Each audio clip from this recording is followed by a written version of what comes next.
Welcome to the Word Bible software and the Word books. Today we are going to be examining the THGNT, which stands for the Greek New Testament, produced at Tyndale House, Cambridge, and the Apparatus.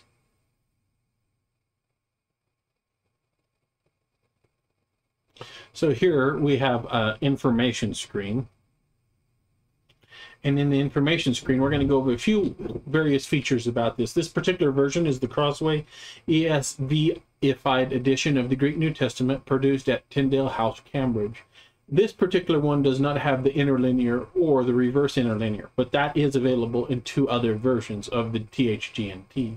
This one has the text, transliteration, gloss, testimony, witness, evidence, for example, of martyrion, strong number, morphology, lemma transliteration, headings, fully searchable text, and footnotes. It also comes with the Morphology dictionary, which we're going to be examining, and the Apparatus commentary, and we'll get into some of those items. This is the Morphology explanation if you need to dig into that to search for morphology. Also included in the About is the opening to this particular Bible. There's the preface, introduction. You can jump down here to see more about the apparatus and when the witnesses were and things like that, what they cover, where they're located at, and time periods. There's also an acknowledgement. Let's look into some various features of this.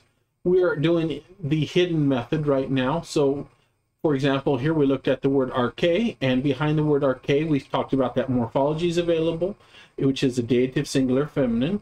We have the lemma, arche, and then we have the word arche, and then transliteration, arche.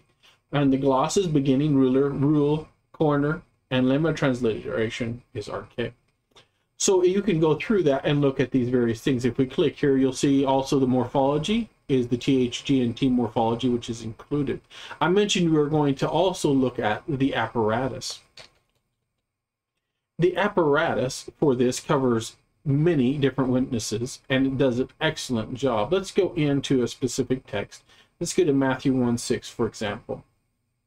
You'll see in here we have the text that's covered. Notably, the THGNT does a little bit different methodology.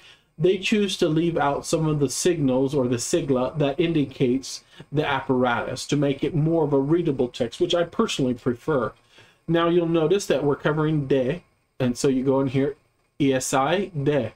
And so that the witnesses to that one are the papyri, the first number indicated by the superscript 1, and this is from the second or the 3rd century. You can see the about to get into more about that particular one. So if you were to go in there, you'd go in here, go into about, and that's going to take just a second to open up. You in the about, you would come scroll down. And this is also in the Bible text. You go to P1, 3rd century. It covers Matthew 1 through 9, 12, 14, and 20, and it's located in the city of Philadelphia at the time of the publishing of the THGNT. You have the Aleph, and that's from the Codex Sinaiticus. You have the Codex Venecticus, represented by the B, and that's from the 4th century. Then you have a variant, and it adds Basileus. So that would be right after it, and it adds that in this particular instance, and it's represented by these various other witnesses. Let's continue on into another text. Let's go over to John. We're going to go over to John chapter 1, and let's go down here. You'll see there's nothing in the apparatus for that. So let's just scroll down just a little bit until we find a text that is represented by the apparatus. Well, we're going to make sure we see if there's any footnotes. I just pressed F. And let's scroll down to a footnote here, represented by verse 16 here. It has the footnote, and it says TH reads hoti.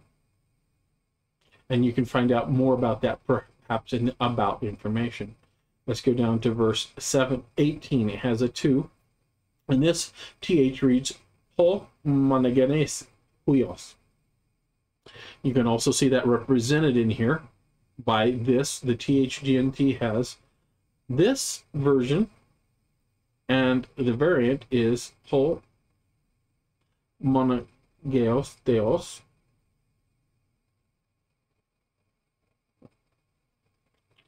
The other variant is this one. For some reason, I'm not completely sure why the apparatus was laid out in this particular order. This doesn't appear to align with the text.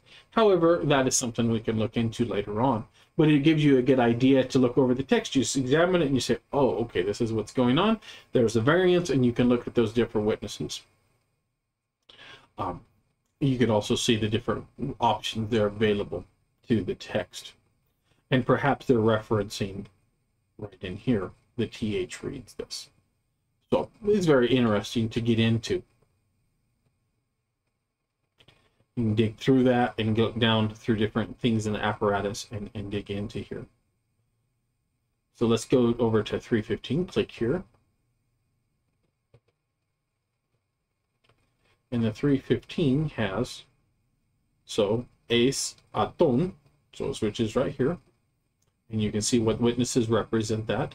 You'll notice a special diamond of uncertainty. This symbol is used in cases when we found it hard to be confident in the choice between the various options. This is a quote from an introduction to the Greek New Testament by Dirk Jongkind. I'm quite certain I didn't say his name right, sorry.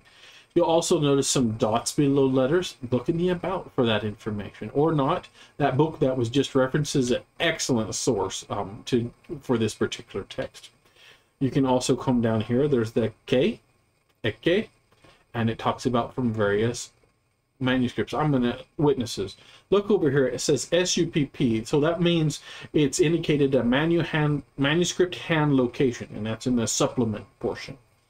So there's a lot to be found in this. I'm going to also click back on here so you can look at notice the morphology, notice the lemma, notice the gloss, and items like that. It'll help you as you study the Word of God. Hopefully this has been a good introduction for you, and this gets you in to using the THGNT and Apparatus. God bless.